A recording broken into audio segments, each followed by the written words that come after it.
11장 저번에 44절까지 했습니다. 그래서 이제 45절부터 좀 살펴볼게요. 책은 161쪽. 책은 161쪽이고. 자, 요한복음 11장은 이제 나사로 사건이죠. 나사로 사건.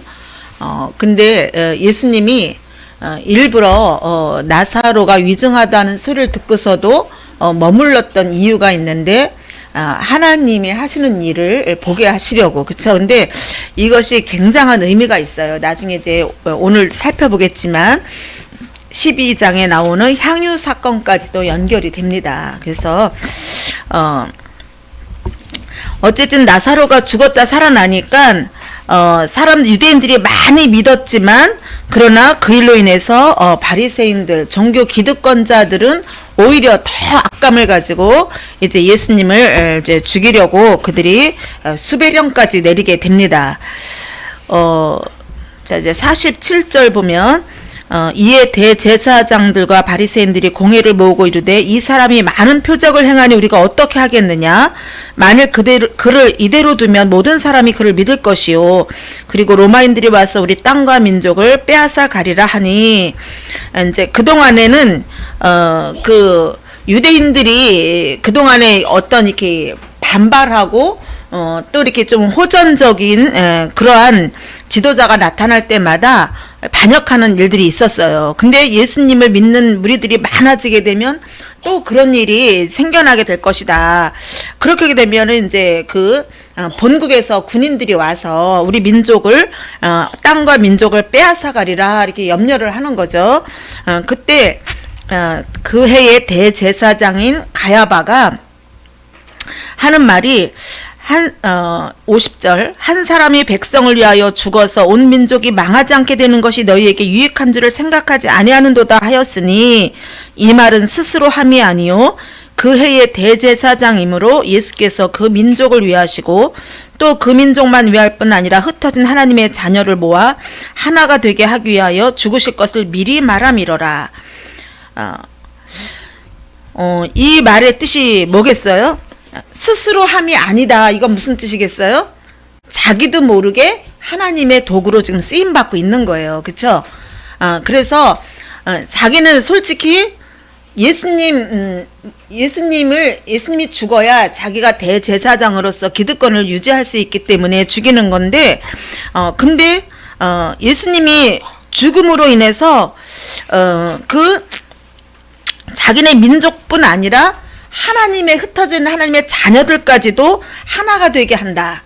이거는 예수님이 죽음으로써 온 인류에게 구원의 길이 열릴 것이다 라는 것을 자기도 모르게 지금 예언을 하고 있는 거예요. 그래서 그 민수기 35장 28절에 보면 어떤 내용이 나오냐면, 이제 거기에 민수기 35장은 도피성 제도에 대해서 나오고 있어요. 도피성.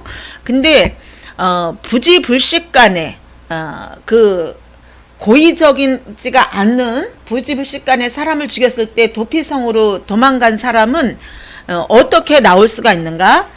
재판해서 이게 정말 무혐의로 됐을 때 나올 수가 있고, 이제 확실한 거는 뭐냐면 그 해에 대사장이 죽으면 도피성에 있던 자가 살던 곳으로 돌아오는 제도가 있어요. 민수기 35장 28절에. 그건 뭐냐면 대제사장이 그 당시에 있는 모든 사람들의 죄를 짊어지고 죽는다라는 그런 개념이 있었던 거예요. 그러면 여기서 가야바가 자기도 모르게, 자기는 눈에 보이는 대제사장이지만 히브리서에서 말씀하고 있는 예수님이 참 대제사장이다라는 것을 은연중에 얘기하고 있는 거예요. 그렇죠? 대제사장이 죽음으로써 모든 사람을 풀어놓을 수 있다. 삶의 자리로 돌아가게 할 수 있다. 이것을 얘기하고 있다는 거죠. 고레스 같은 경우에도 그가 하나님의 계획표 속에 고레스가 도구로 사용되었어요. 그렇죠? 70년이 차면 이스라엘이 해방될 것이다 라는 그 예언이 고레스의 칙령에 의해서 이것이 이루어지거든요. 그러니까 이제 우리도 하나님의 때가 되면 믿지 않는 사람들의 입을 통하여서라도 하나님의 뜻을 이렇게 보여줄 때가 있다는 거죠. 그래서 이제 모든 것을 주님이 하나님이 통치하신다. 하나님의 도구로 사용되고 있다라는 것을 우리가 볼 수가 있습니다. 자, 이날부터 그들이 예수를 죽이려고 이제 하죠. 그래서 예수님이 54절부터 보니까 이제 빈들에서 가까운 에브라임이라는 동네에 가서 이제 기거를 하십니다. 제자들하고. 그리고 이제 그러다 보니까 이제 유월절이 다가오고 있어요. 유월절이. 그래서 많은 사람들이 유월절을 이제 명절을 지키기 위해서 예루살렘으로 가면서 하는 말들이 과연 예수님이 올까? 지금 얼마 동안 지금 나타나지 않고 있는데 유월절에는 올까? 그들은 이제 기대를 하고 있었다는 거죠. 왜냐하면 지금 이제 57절에 보니까 이제 수배령이 내린 거예요. 누구든지 예수 있는 곳을 알거든 신고하여 잡게 하라. 그런 명령이 내렸다는 겁니다. 그런데 이제 12장으로 들어가면 12장에 유월절 엿새 전에 이렇게 시작하고 있어요. 유월절 엿새 전에. 근데 이제 한 장 넘겨서 13장도 한번 보세요. 13장 1절 보면 유월절 전에 이렇게 시작해요. 13장도. 그래서 이런 걸 보면은 자, 우리가 큰 행사를 앞두고 있다. 이제 내 생일이 며칠 남았어. 오늘 지나고 나면 내 생일이 이제 며칠 남았어. 추석이 되려면 며칠 남았어. 그거는 뭐예요? 큰 어떤 기념일, 디데이라는 것을 알 수가 있죠. 그래서 계속 이제 예수님 죽으실 날이 지금 다가오고 있다. 이거를 알리기 위해서 유월절을 지금 계속 언급을 하는 거예요. 유월절 어린 양으로 죽기 위해서 오신 예수님. 그래서 이제 유월절이 긴박하게 지금 다가오고 있기 때문에 예수님은 이 짧은 시간 안에 정말 이제 하나하나 말씀하시는 거며 행동하는 거, 어떠한 오늘 이런 도유 사건, 그 향유 부은 사건 이런 것도 다 십자가의 죽음하고 연관되어 있는 어떤 퍼포먼스처럼 이렇게 보여지고 있다는 것을 볼 수가 있어요. 결국 예수님은 죽기 위해서 오셨고 그것을 지금 기리고 있는 것을 볼 수가 있습니다. 그래서 이제 그 베다니 지역에서 나사로를 살리시고 나서 종교 기득권자들이 예수를 잡아 죽이려고 하니까 광야 빈들에서 은신하고 계시다가 다시 가장 사람들의 시선이 집중하고 있는 베다니로 다시 오시는 거예요. 이제 내가 죽을 때가 됐다. 때가 됐다. 그 전에는 때가 되지 않으니까 그 바리새인들이 예수를 잡으려고 해도 예수님이 그것을 그냥 지나쳐버리고 이렇게 했잖아요. 근데 이제 스스로 예수님이 베다니 지역으로 지금 찾아오셨습니다. 물론 이제 잔치가 열린 거죠. 어떤 우리나라에도 어떤 그 동네에 뭐 올림픽 메달리스트가 있다 하면 동네 잔치 하듯이 이곳에 이제 동네에서 이제 나사로가 살던 그 베다니 동네에서 잔치가 열렸습니다. 그때 이제 마르다는 일을 하고 나사로는 예수와 함께 앉은 자 중에 있었는데 마리아가 순전한 나드 한 근을 가져다가 예수의 발에 붓고 자기 머리털로 그의 발을 닦으니 향유 냄새가 집에 가득하더라. 이런 말씀이 굉장히 이제 의미가 있는 거예요. 향유 냄새가 집안 가득했다. 그런데 11장에 나사로가 죽었을 때 무슨 냄새가 났었어요? 시체 썩는 냄새가 났었어요. 그러니까 시체 썩는 냄새가 났던 그 동네에 이제 향유 냄새로 가득 찼다. 그렇다면 이것은 뭔가 사망의 지배를 받고 있는 사람들에게 생명의 냄새가 나기 시작했다. 이렇게 볼 수가 있는 거예요. 그 성경 이제 고린도후서 2장 14절을 한번 찾아보세요. 고린도후서 2장 14절.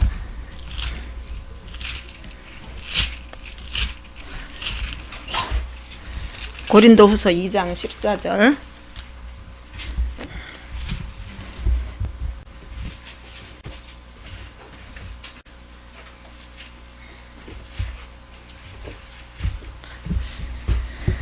아, 14절부터 16절 14절부터 16절까지 같이 읽어볼게요. 항상 우리를 그리스도 안에서 이기게 하시고 우리로 말미암아 각처에서 그리스도를 아는 냄새를 나타내시는 하나님께 감사하노라. 우리는 구원받는 자들에게나 망하는 자들에게나 하나님 앞에서 그리스도의 향기니 이 사람에게는 사망으로부터 사망에 이르는 냄새요 저 사람에게는 생명으로부터 생명에 이르는 냄새라. 누가 이 일을 감당하리요. 아멘. 여기까지만 볼게요. 자, 항상 우리를 이기게 하시는, 항상 우리를 이기게 하시고 각처에서 그리스도를 아는 냄새가 바로 생명의 냄새고 향기라는 거예요. 그러면 사망 권세를 이기신 예수 그리스도의 냄새가 풍기는 곳, 그곳이 바로 생명의 냄새라는 거죠. 그래서 여기서 그 마리아가 이런 행위를 했을 때 가룟 유다는 이것을 왜 허비하느냐, 이것을 팔아서 가난한 자들에게 줄 수 있었겠도다, 이런 말을 해요. 이제 300데나리온은 1데나리온이 노동자의 하루 품삯이기 때문에 그들은 안식일을 철저히 지켰기 때문에 안식일과 그런 또 명절, 막 뭐 저 6월절이나 초막절 이런 거는 막 일주일씩 했잖아요. 그런 걸 빼면 1년치 노동자의 삭시예요. 그러니까 1년치 노동자의 삭스를 허비했다라고 가룟 유다가 이야기를 하죠. 그러나 이제 예수님이 그것을 가만두어 나의 장래할 날을 위하여 그것을 간직하게 하라. 여기서 간직하게 하라 이거를 봐서는 아마 이제 그 향유를 붓고 나머지가 남았던 것 같아요. 그러니까 그 나머지를 간직해서 예수님이 장례할 날에 그 나머지를 쓰게 하라. 그러면은 그 이제 우리가 이렇게 기억을 할 때 어떤 촉각, 시각, 청각, 후각 이런 것들이 기억이 나잖아요. 어떤 일을 만났을 때. 근데 그 중에서도 후각이 가장 기억을 살리는데 가장 큰 역할을 한대요. 그래서 제가 이걸 좀 찾아봤어요. 이렇게 인터넷으로 찾아봤는데 후각은 그 특별한 능력이 있는데 후각 신호는 뇌에서 감정을 담당하는 편도체와 기억을 담당하는 해마를 동시에 지나게 된다는 거예요. 그러니까는 감정과 기억을 이렇게 그 지나가는 그 뇌에 그거가 동시에 지나간다는 거야. 어떤 냄새를 맡으면. 그래서 이제 만약에 무슨 향기가 났다, 안 좋은 냄새가 났다 그러면 자기가 그 전에 그 냄새가 났던 그 장소가 바로 떠오른다는 거예요. 후각 기능이. 그래서 예수님이 여기서 다른 성경에는 우리가 알다시피 이제 사복음서에는 이 그 향유를 부은 사건이 두 가지로 나오고 있어요. 각 성경 사복음서에 다 기록이 돼 있는데 하나는 그 막달라 마리아, 그쵸? 죄 지은 자가 와서 그 부었을 때에 그때는 그 주인이 비난을 해요. 주인이 저 여자가 죄인인지 모릅니까? 그러니까 너는 내가 왔을 때 나를 위하여 물도 주지 않았다. 그러나 저 여인은 이렇게 했다. 눈물로써 이렇게 했다라고 그런 사건이 한 번 있었고, 또 이거는 이제 그 마리아 입장에서는 오라버니가 살아난 거에 대한 감사, 그리고 죽음에서 생명으로 한 어떤 신에 대한 경외심 이런 것 때문에 이제 부었겠죠. 그러나 아까도 그 가야바가 무의식적으로 한 말이 하나님의 그 도구로 사용된 것처럼 이 마리아가 어떤 의도로 부었던 간에 그 사랑이나 감사나 어떤 신에 대한 그런 경외심으로 했던지 간에 예수님은 이것을 뭐라 그래요? 저가 나의 장래를 위하여 했다라고 얘기를 하는 거예요. 여기에 굉장한 의미가 있는 거예요. 왜? 자, 시체 썩는 냄새가 났던 동네에서 향유 냄새가 났다. 그 자리에 있던 사람들은 어떻게 하겠어요? 나중에 향기가 날 때마다 예수님은 죽음을 변해서 생명으로 바꾸는 분이야. 그리고 예수님을 따라다녔던 많은 사람들이 예수님의 십자가 현장에서 예수님이 죽으실 때에 그 자리에서 피냄새가 나겠지만 그걸 보면서도 아니야, 시체 썩는 냄새도 바꿨었지. 그래서 그걸 기념해서 마리아가 향유를 부었을 때 예수님이 나의 장례를 위해서 한 것이고 복음이 전파되는 곳에는 저 여자가 한 일도 증거될 것이다 라고 했지. 그렇다면 예수님도 나사로처럼 반드시 부활하실 거야. 그뿐 아니라 그렇다면 기억이라는 것은 그때의 행동뿐 아니라 그때의 주고받았던 말까지도 생각이 나잖아요. 그러니까 예수님이 뭐라 그랬어요? 나를 믿는 자는 죽어도 살겠고 살아서 나를 믿는 자는 영원히 죽지 않을 것이다. 시체 썩는 냄새가 납니다 했을 때 내가 믿으면 하나님의 영광을 보리라. 그렇다면 예수님만 부활하실 것이 아니라 무릇 살아서 나를 믿는 자는 영원히 죽지 않는다.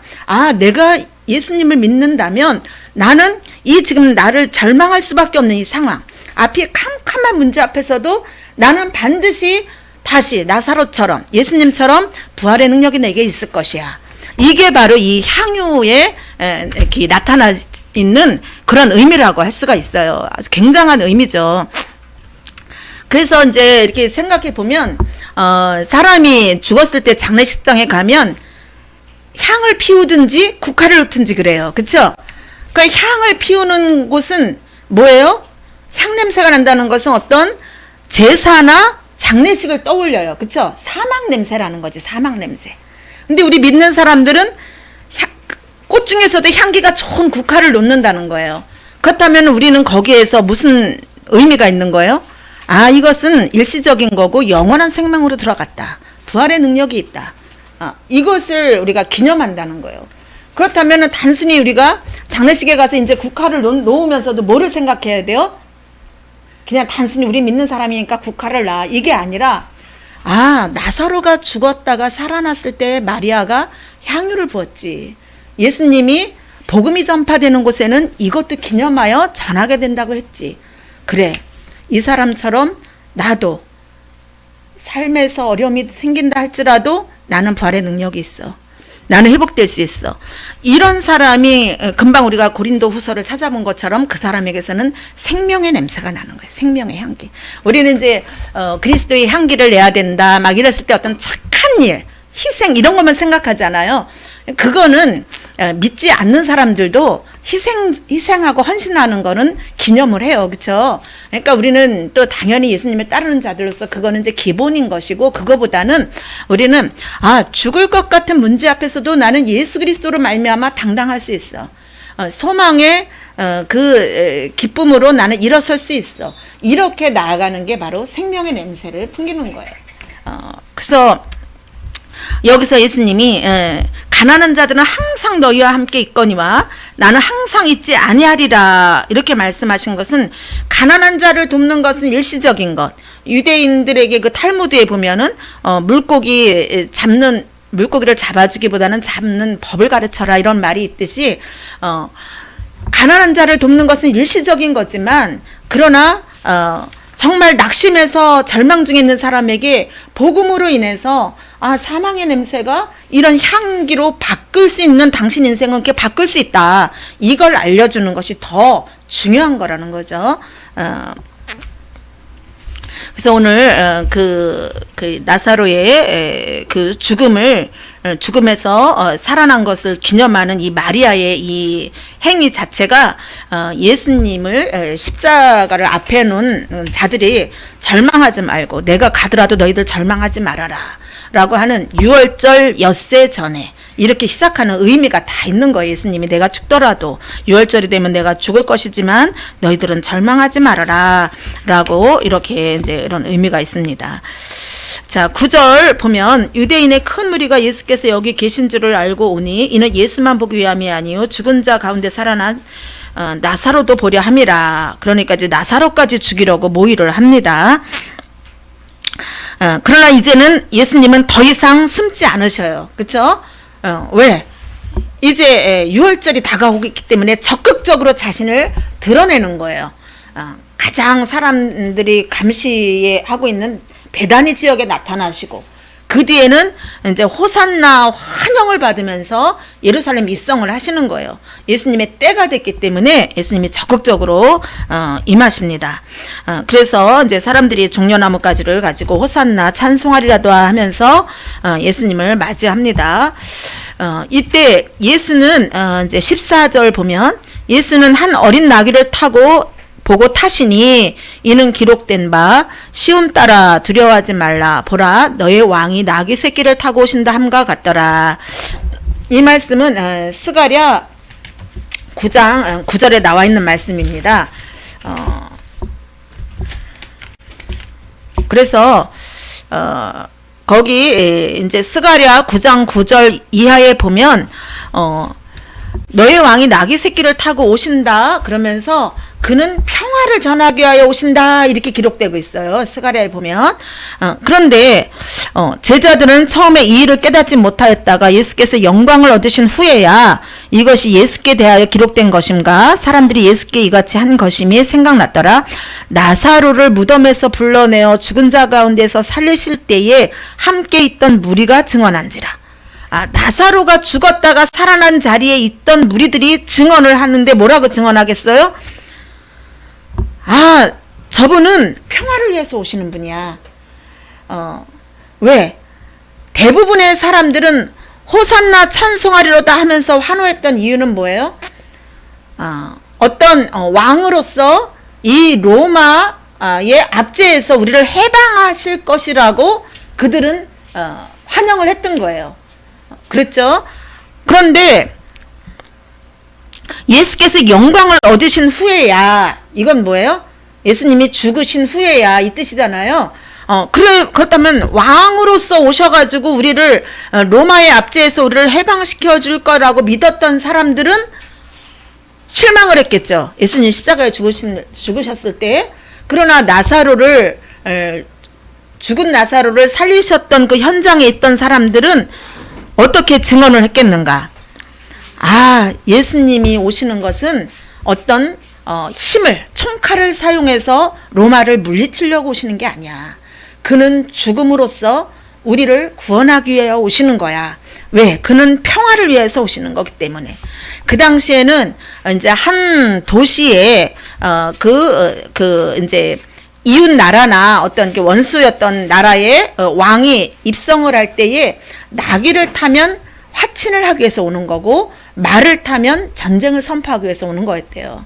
근데 나귀를 타고 오니까 이거는 어떤 무력을 사용하여 우리를 해방하기 위해서 오시는 것이 아니라 나사로가 죽었다가 살아난 것처럼 예수님은 죽기 위해서 오시는 거야. 그리고 그 죽음은 우리에게 궁극적으로 평화를 주기 위해서 오시는 거야.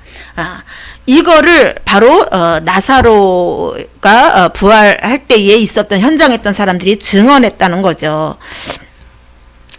그래서 18절에 이에 무리가 예수를 맞음은 이 표적 행하심을 들었음이러라. 바리새인들이 서로 말하되 볼지어다 너희 하는 일이 쓸데없다. 온 세상이 그를 따른다. 이렇게 이야기를 합니다. 20절 명절에 예배하러 올라온 사람 중에 헬라인 몇이 있는데 헬라인이 상징하는 거는 뭐예요? 이방인이죠. 이방인. 아직은 이때는 이방인에게 복음이 전파되는 시기가 아니었어요. 나중에 이제 예수님이 죽으시고 난 다음에죠. 그런데 여기에서 이런 게 기록된 또 이유가 있습니다. 헬라인 몇이 왔는데 그들이 갈릴리 베세다 사람 빌립에게 가서 청하되 선생님을 뵙고자 하나이다. 가서 얘기를 하니까 23절에 예수께서 대답하여 이르시되 인자가 영광을 얻을 때가 왔도다. 내가 진실로 진실로 너희에게 이르노니 한 알의 밀이 땅에 떨어져 죽지 아니하면 한 알 그대로 있고 죽으면 많은 열매를 맺느니라. 이런 말씀이 그냥 기록이 된 게 아니에요. 자, 왜 하필이면 명절에 예배하러 올라왔던 그 헬라인 이방인들 중에서도 유월절을 이제 지키고자 하는 어떤 유대교를 믿는 사람들이 있었겠죠. 근데 이 사람들이 왔을 때에 왔으면 통상 이 사람들이 예수님을 뵙고자 하는 이유는 뭐예요? 소문으로 듣던 그 많은 표적을 행하시고 기적을 행하시는 예수님을 보고 싶었겠죠. 아니면 진리의 말씀을 듣고 싶었겠죠. 근데 예수님은 여기서 엉뚱하게 이제 때가 됐다. 한 알의 밀이 땅에 떨어져 죽으면 한 알 그대로 죽지 아니하면 그대로 있지만 죽으면 많은 열매를 맺는다. 이게 이제 열왕기상 8장 41절에서 43절에 보면 왕상 8장 41에서 43절을 보면 솔로몬이 성전을 지어놓고 봉헌 기도를 합니다. 봉헌 기도를 할 때 이 성전을 향하여 기도하면 어떻게 해주시고 막 이런 내용이 있는데, 특별히 거기에는 어떤 내용이 나오냐면 이방인이 이 성전을 향하여 기도하면 들으소서, 이런 내용이 있어요.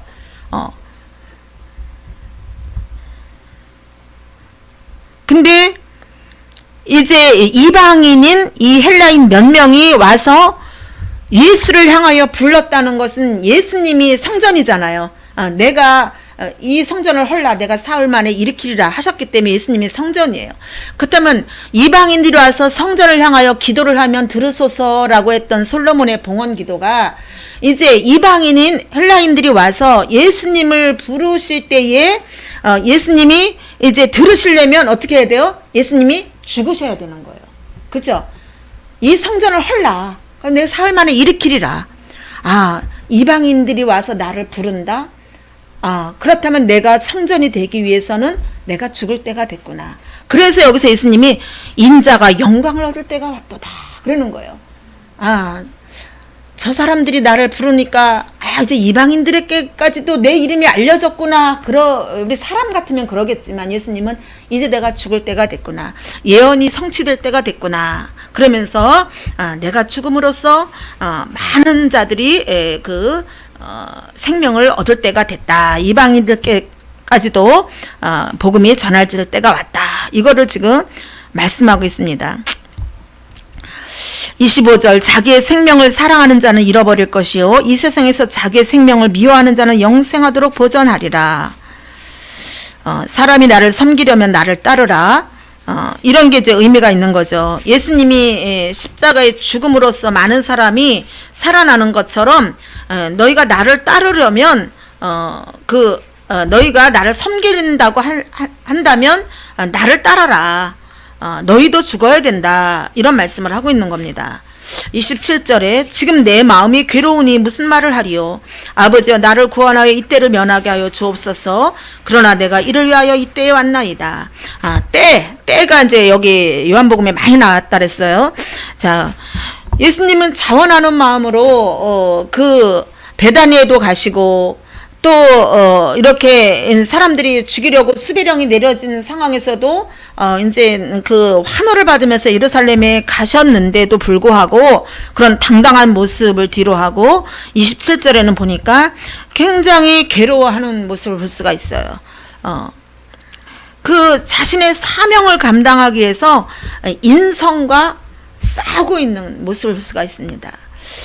이런 모습을 볼 때 우리는 오히려 더 감동이 돼요. 그렇죠? 어떤 인간의 연약함을 갖지 않고 태어날 때부터 어떤 모든 사망 또 어떤 비난 이런 거에 대해서 두려움이 없는 신성만 가지고 있다면 우리가 힘들고 어려울 때 주님이 우리를 어떤 공감해 주실 거라는 기대를 못하게 되죠. 근데 여기서 이렇게 예수님이 갈등하는 모습을 보고 있습니다. 그러면서 아버지여 아버지의 이름을 영광스럽게 하옵소서 하시니 하늘에서 소리가 나서 이르되 내가 이미 영광스럽게 하였고 또다시 영광스럽게 하리라. 그렇게 말씀을 합니다. 바로 이것은 둘러선 자들을 위해서 이런 소리가 났다. 이렇게 말씀을 하죠. 그 다음에 이제 31절 봅니다. 이제 이 세상에 대한 심판이 이르렀으니 이 세상의 임금이 쫓겨나리라. 이 세상 임금이 누구예요? 사단이죠. 마귀죠. 그런데 내가 땅에서 들리면 모든 사람을 내게 이끌겠노라. 이렇게 말씀하시면 자기가 어떠한 죽음으로 이제 십자가에 들리실 거를 말씀하고 있습니다.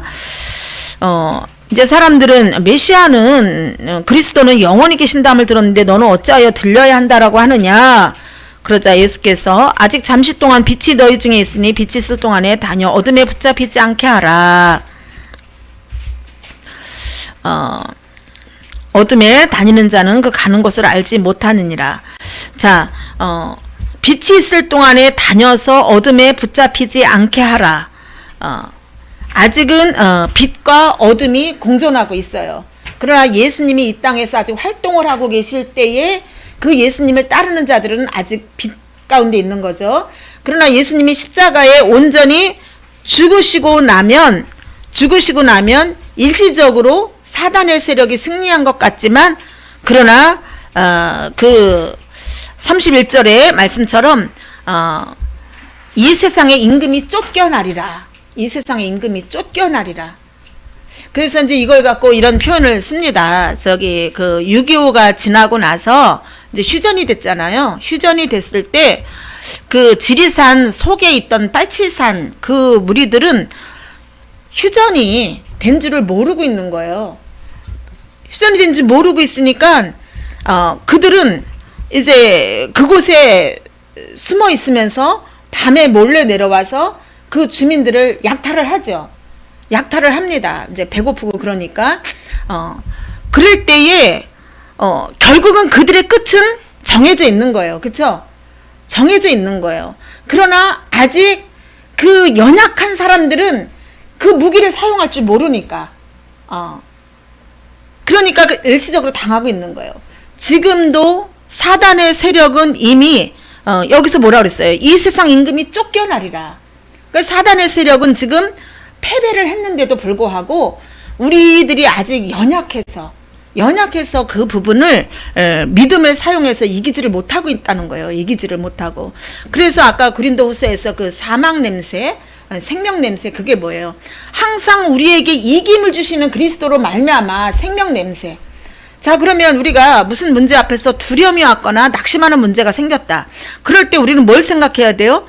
아, 베다니에서 시체 썩는 냄새가 아니라 마리아가 부었던 향유, 그 냄새가 지금 나한테서 사라졌구나. 그러면 이제 우리가 생각할 때 그 마틴 루터가 우울증에 걸렸었다 그러잖아요. 종교개혁을 했지만, 큰 문제를 했지만 거기에 이어지는 자잘한 문제나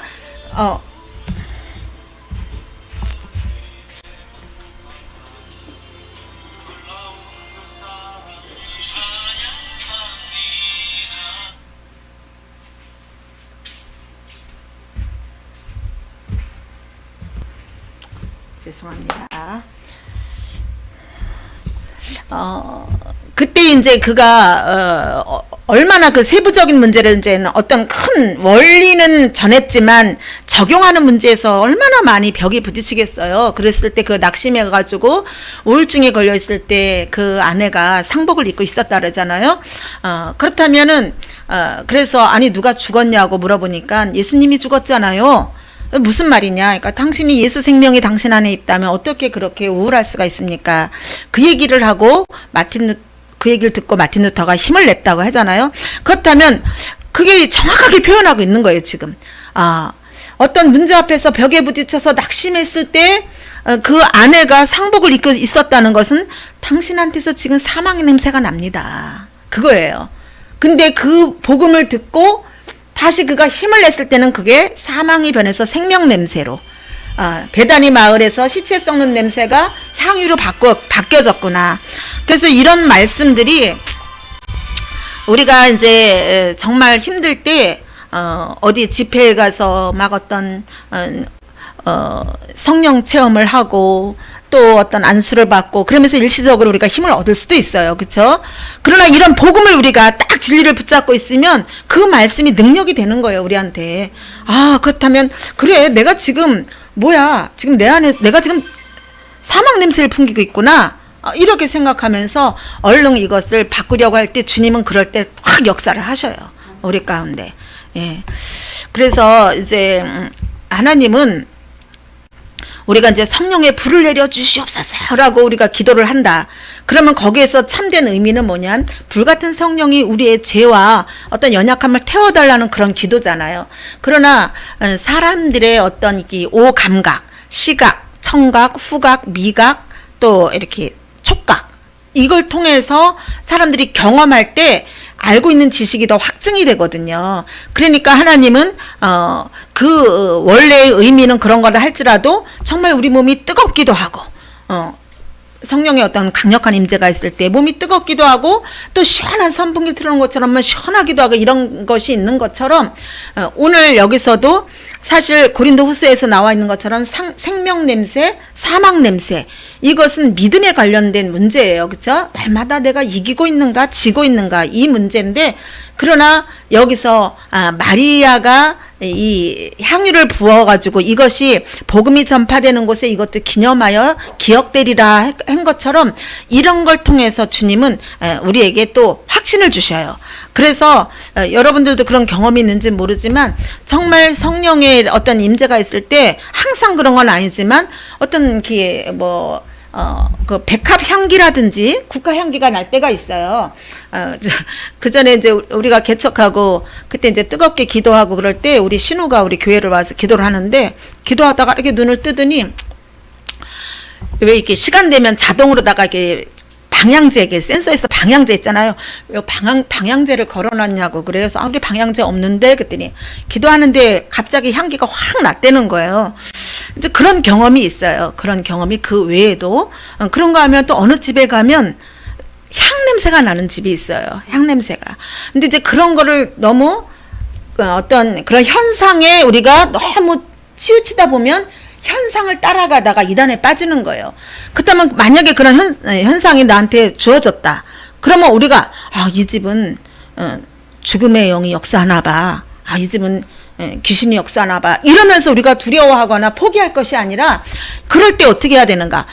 베다니에서 시체 썩는 냄새가 났지만 믿음의 하나님의 영광을 보리라 하셨고 실제로 영광이 나타났고 그걸 기념하기 위하여 마리아가 향유를 부었지. 그러면서 그렇다면 이 집에는 하나님의 역사가 나타나겠구나 하면서 기대를 가지고 우리가 나아갈 수 있는 게 참다운 믿음이라는 거죠. 그래서 하나님은 그런 것도 이렇게 우리가 연약할 때 사용을 하셔요. 우리 오감을 가지고도 사용을 하시는 걸 우리가 경험할 수 있습니다. 그러나 그런 것만을 추정하게 될 때에는 문제가 되는 거죠. 진리가 내 안에 바로 서 있을 때 주님이 그런 걸 통해서 사도행전에도 나오잖아요. 따르는 표적으로 인하여 복음이 확증되어졌더라, 이런 말씀이 있는 것처럼 그렇게 된다는 겁니다.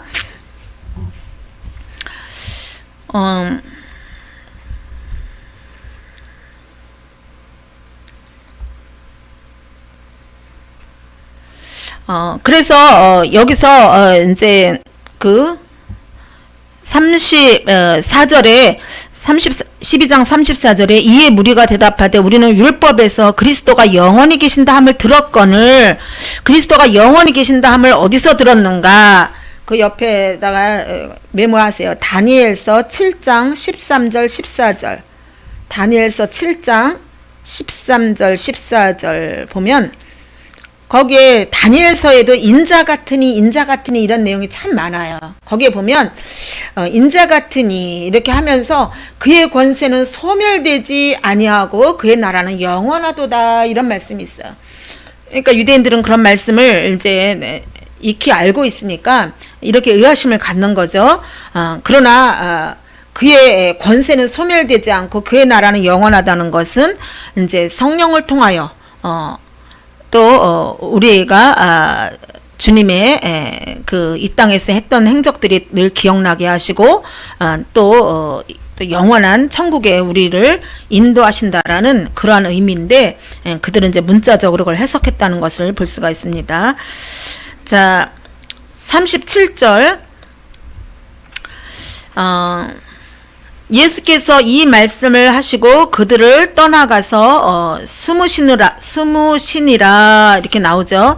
이제 또 하실 일이 있기 때문에 일시적으로 그렇게 했습니다.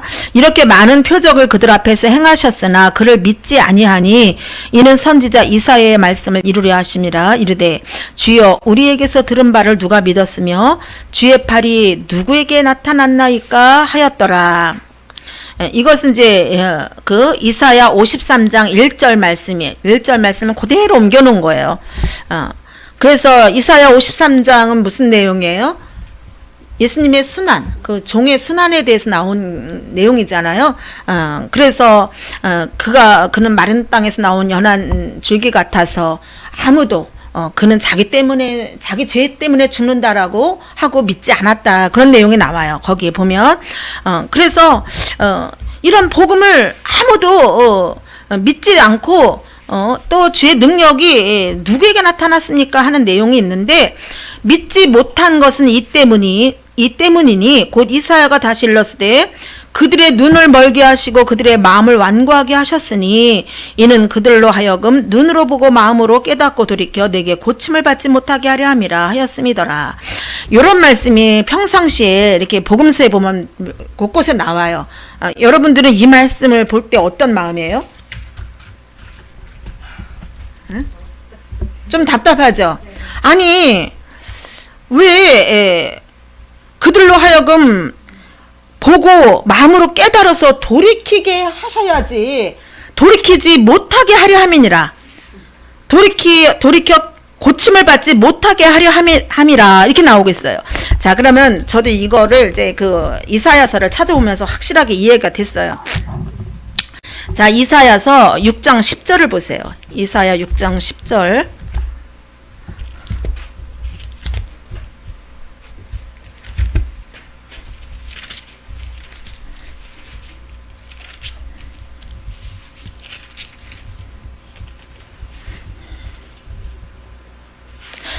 이사야 6장은 이사야가 소명받는 장이에요. 그렇죠?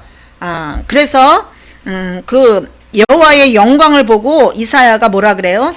나여 망하게 되었도다. 나는 입술이 부정한 자 중에 하나님을 배웠다라고 하면서 자기 부인을 하게 됩니다. 그때 이제 스랍 중에 하나가 와서 숯을 입에다 대고 내 죄가 사여졌다라고 나오죠. 그때 자, 9절부터 같이 쭉 읽어볼게요. 같이 읽습니다. 여호와께서 이르시되 가서 이 백성에게 이르기를 너희가 듣기는 들어도 깨닫지 못할 것이요 보기는 보아도 알지 못하리라 하여 이 백성의 마음을 둔하게 하며 그들의 귀가 막히고 그들의 눈이 감기게 하라.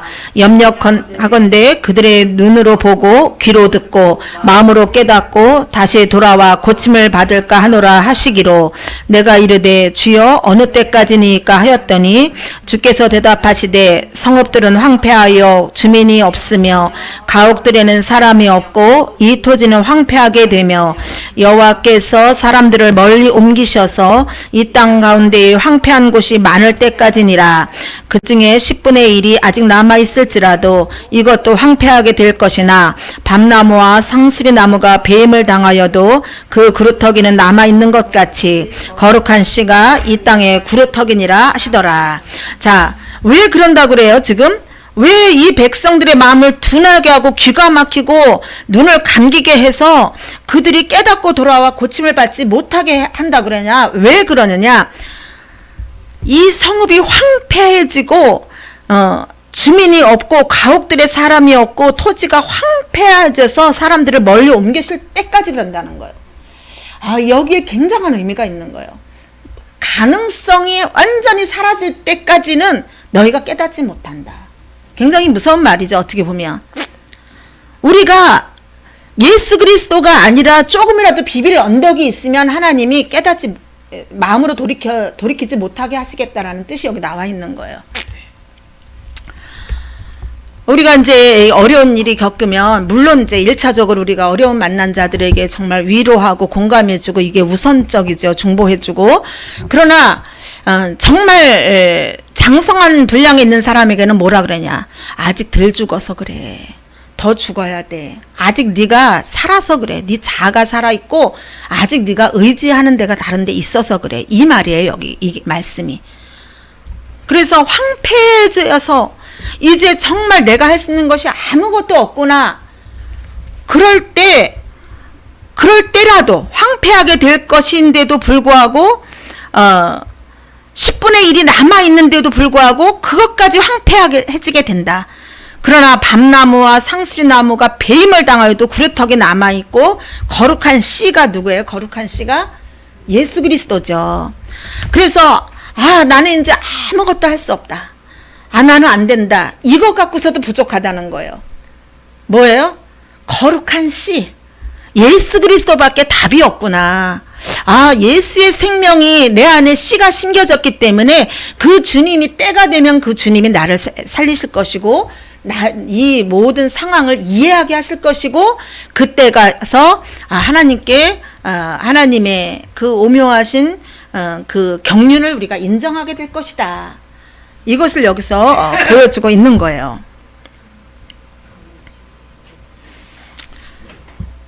그래서 이사야는 이미 이사야가 누가 나를 위하여 갈고 했을 때 이사야가 내가 여기 있나이다 나를 보내소서 말을 할 정도면 이사야는 굉장히 지금 하나님의 나를 위하여 헌신할 준비가 돼 있었잖아요. 그런데 하나님의 영광 앞에서 내가 죽게 되었구나. 그건 뭐예요?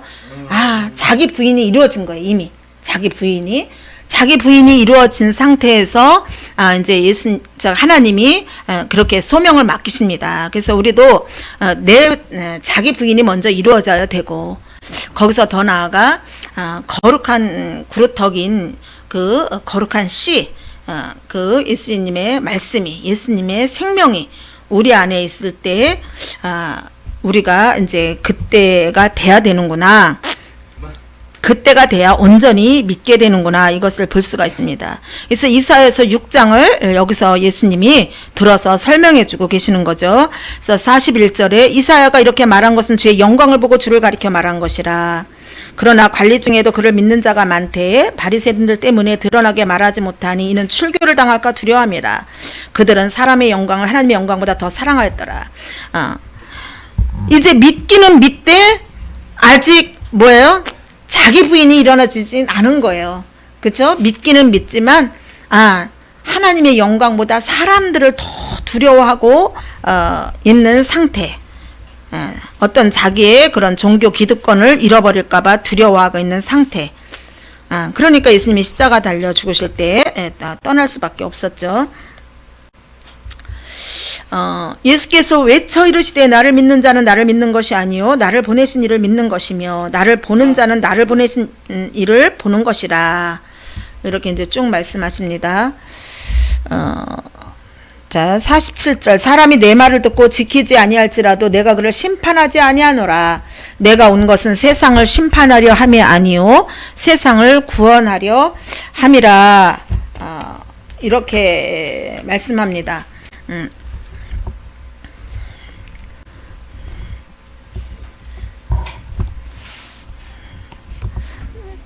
나를 저버리고 내 말을 받지 아니하는 자를 심판할 이가 있으니 곧 내가 한 그 말이 마지막 날에 그를 심판하리라. 내가 내 자유로 말한 것이 아니요 나를 보내신 아버지께서 내가 말할 것과 이를 것을 친히 명령하여 주셨으니 나는 그의 명령이 영생인 줄 아노라.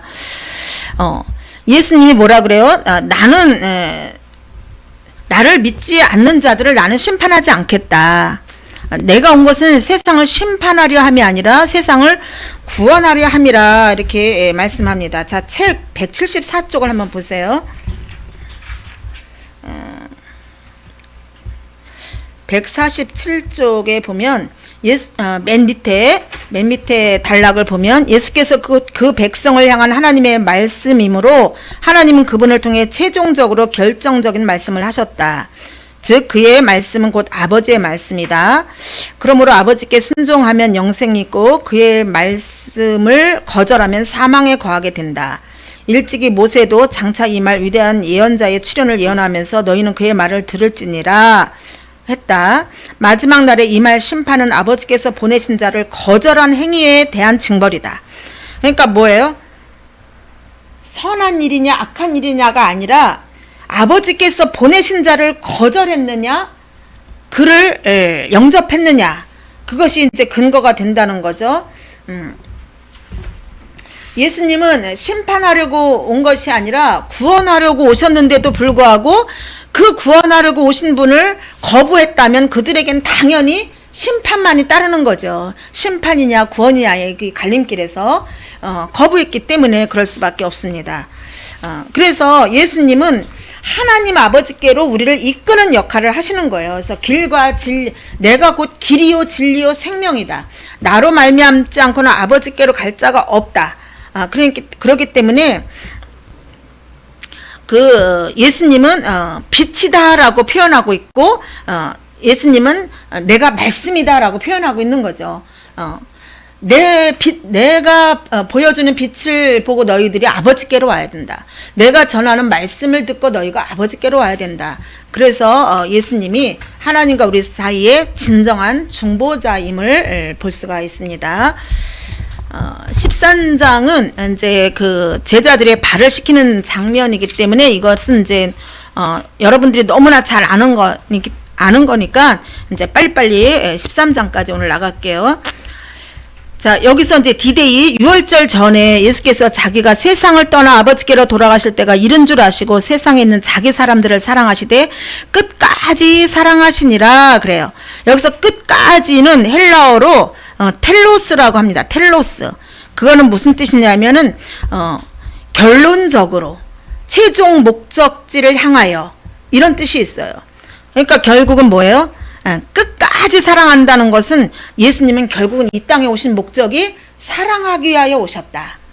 그리고 마지막 십자가에서 죽으시는 것이 이제는 그게 종착역이긴 하지만 그러나 이 땅에서 살아계실 때에 마지막으로 끝까지 사랑하는 모습은 뭐로 나타나는가?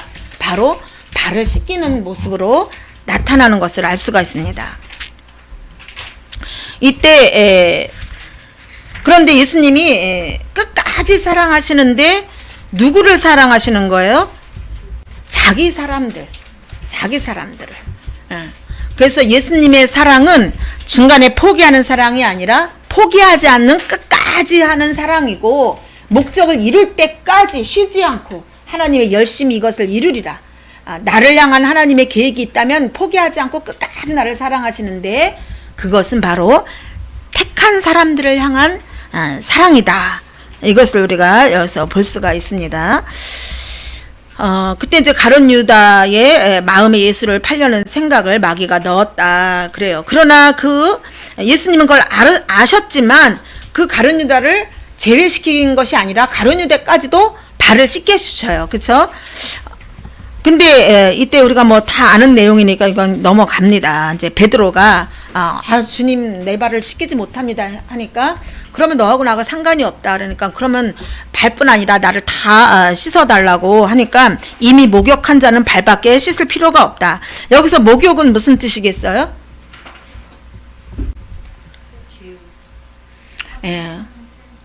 구원을 말씀하는 거예요. 영혼 구원.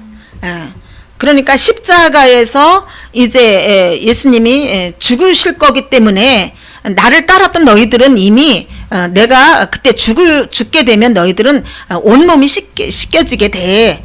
그러나 매일매일 다니면서 묻혀오는 그 발에 있는 먼지, 이거는 뭔가?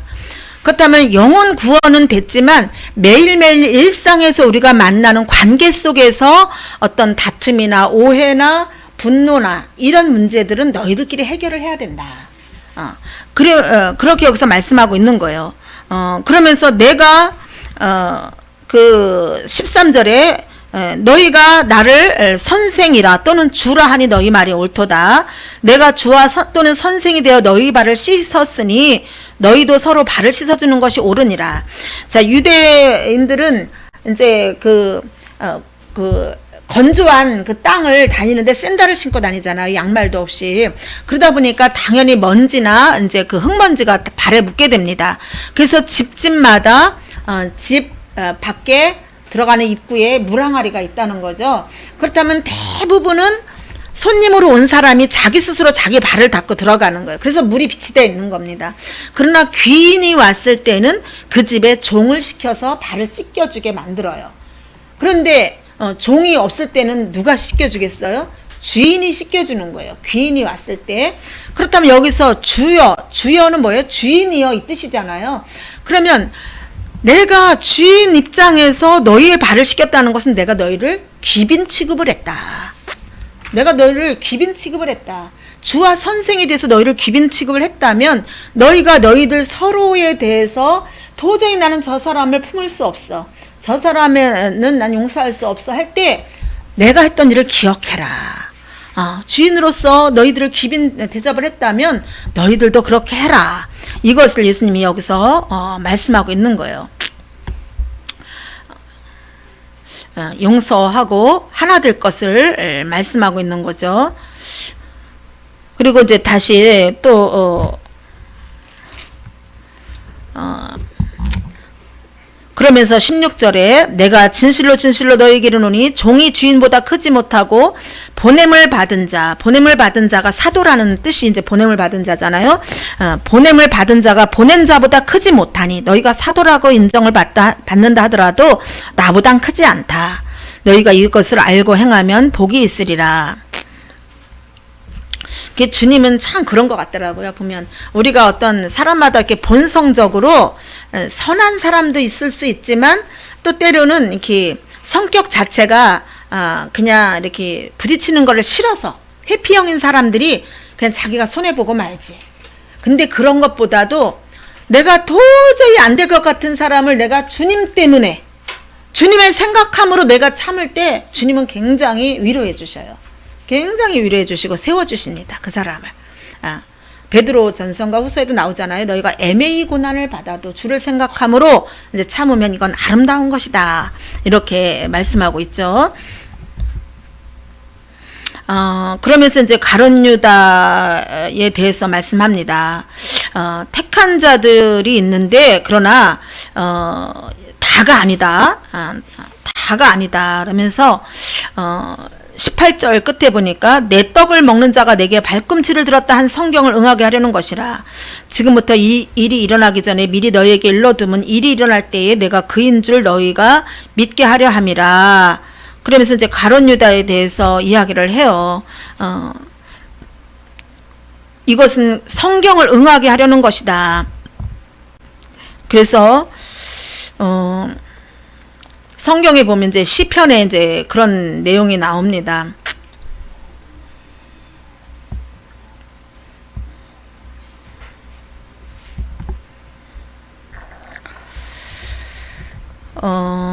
자, 21절 보니까 예수께서 이 말씀을 하시고 심령이 괴로워 증언하여 이르시되 내가 진실로 진실로 너희에게 이르노니 너희 중 하나가 나를 팔리라. 동락을 했던 자 중에 하나가 팔 거라는 것을 말씀하실 때 예수님이 굉장히 괴로워하시는 것을 볼 수가 있어요. 그래서 이제 베드로가 요한에게 물어보죠. 옆에 있으니까 네가 한번 여쭤봐라. 그러니까는 이제 요한이 물어보니까 내가 떡 한 조각을 적시다 주는 자가 그니라 하시고 곧 한 조각을 적셔서 가롯 시몬의 아들 유다에게 주니 26절.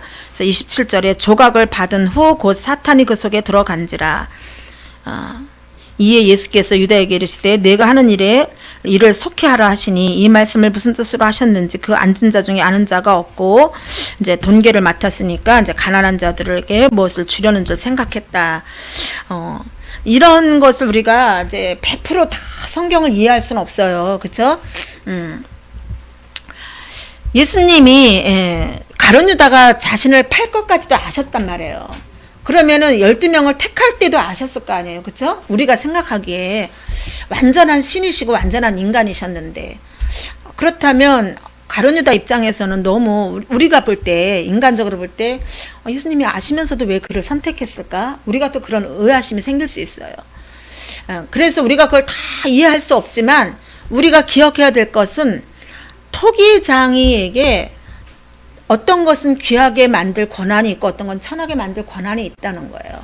그래서 많은 무리 중에서 나를 택해서 귀한 하나님의 그릇으로 어떤 크고 번쩍번쩍하는 금그릇이 아닐지라도 종지 같은 그릇일지라도 깨끗하기만 하면 하나님의 주인의 상에 계속 오르내리는 것처럼 나를 지켜 늘 주님이 나를 택해 주셨다는 은혜에 감사하고 붙어 있는 것이 우리의 할 일이지 그런 거 갖고서 우리가 시비를 걸 수가 없다는 거죠.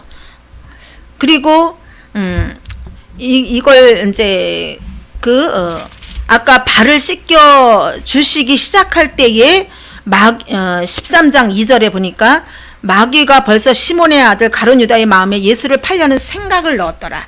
생각이 들었을 때 그것을 얼른 털어버리지 않고 있으면 그것이 속으로 쑥 들어갑니다. 그래서 27절에 보니까 조각을 받은 후 곧 사탄이 그 속에 들어간지라. 이렇게 들어가는 거예요.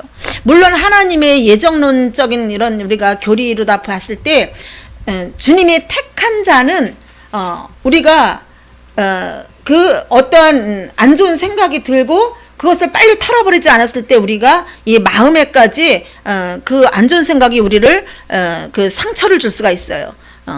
그 우리가 이제 흔히 뭐 이제 왜 뭐 내적 치유를 한다, 뭐 상처를 받았다, 뭐 막 이런 얘기할 때 그 상처가 영어로 broken heart예요. broken heart.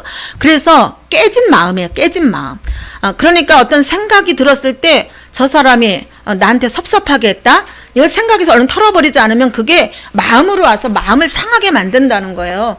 그래서 사단에게 잡히게 되는 거예요. 그래서 이제 이 속에서 집을 짓는 거죠. 집을 짓는 거. 그래서 생각이 들었을 때 얼른 걸 털어버려야 돼요. 아까 얘기했던 것처럼 내가 또 사망 냄새를 풍기려고 하네. 얼른 생명 냄새로 바꿔야 된다는 거죠. 그렇지 못할 때 이렇게 들어가게 되는 거예요. 그러니까 어떤 치유적인 관점에서 봤을 때 제가 설명을 해드리는 거고, 그러나 이제 구속사적인 관점에서 봤을 때는 하나님의 경륜이고 택한 자이기 때문에 우리가 그걸 어떻게 할 수가 없는 거죠. 그러나 내 자신을 깨어서 늘 성찰하고 우리가 주님 앞에 늘 경각심을 갖고 있어야 된다. 믿음 안에서 평안을 누리는 것도 좋지만 근신하라 깨어라. 너희 대적 마귀가 우는 사자같이 두루다니며 삼킬 자를 찾고 있기 때문에 우리가 이제 깨어 있어야 된다는 거죠. 그래서 31절에 이제 30절 보니까 유다가 그 조각을 받고 곧 나가니 밤이러라. 이런 용어가 다 중요한 거예요. 밤. 이제 밤에 어둠이 이제 세력을 잡을 때가 됐다. 31절 그가 나간 후에 예수께서 이르시되 지금 인자가 영광을 받았고 하나님도 인자로 말미암아 영광을 받으셨도다.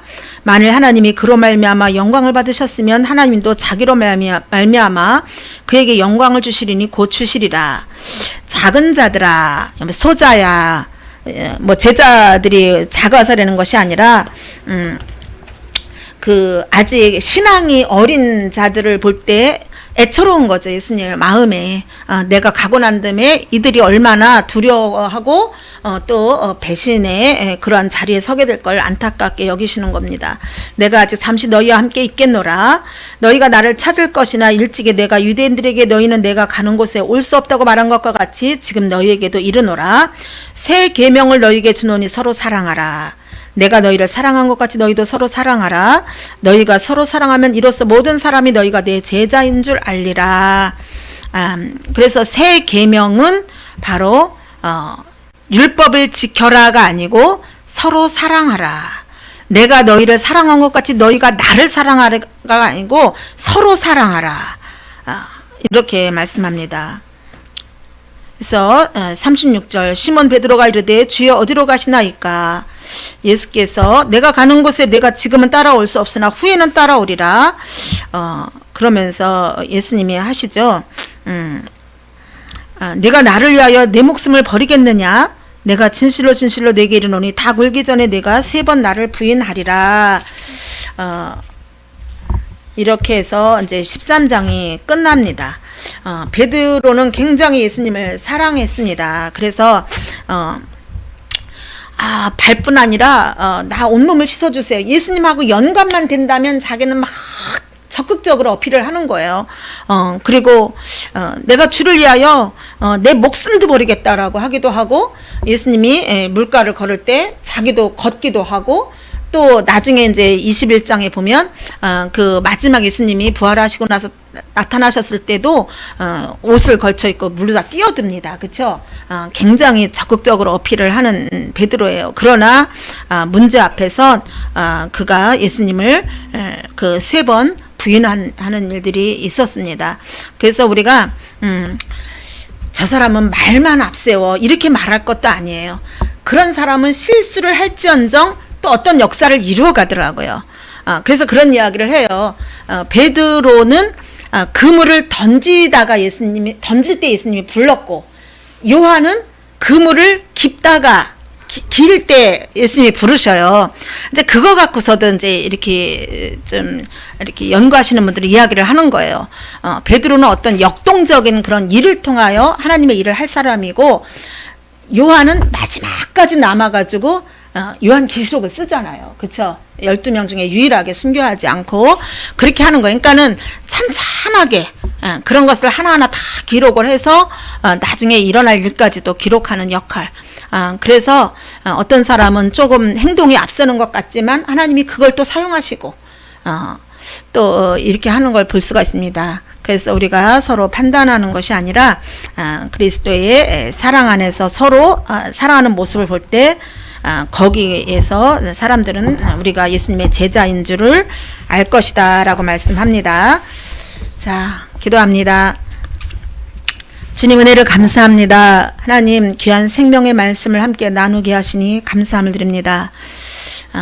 주님, 오늘 주님은 저희들에게 말씀하십니다. 너희가 문제 앞에서 낙심하는 것, 그것은 곧 사망의 냄새를 풍기는 것이다.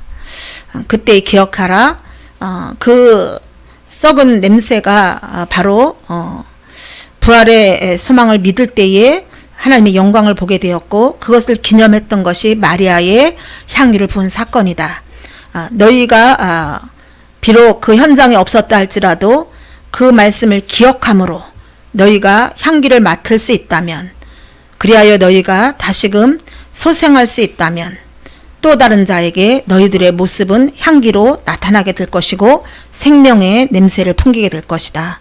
우리 주님은 이렇게 말씀을 하십니다. 또 예수님이 제자들의 발을 씻겨준 것처럼 우리가 서로 발을 씻기며 서로 사랑한다면 사람들이 우리를 예수의 제자라고 일컬을 것이라고 주님은 말씀하십니다. 믿음과 소망과 사랑 이 세 가지가 항상 있어야 될 것이라고 주께서 말씀하셨사오니 주여, 우리가 날마다 주님의 말씀을 기억하고 또한 그 말씀이 능력이 되어 우리의 삶 속에 나타나 줄 수 있도록 가르쳐 주시고 인도하여 주옵소서. 예수님의 이름으로 기도합니다. 아멘. 할렐루야. 아멘. 감사합니다.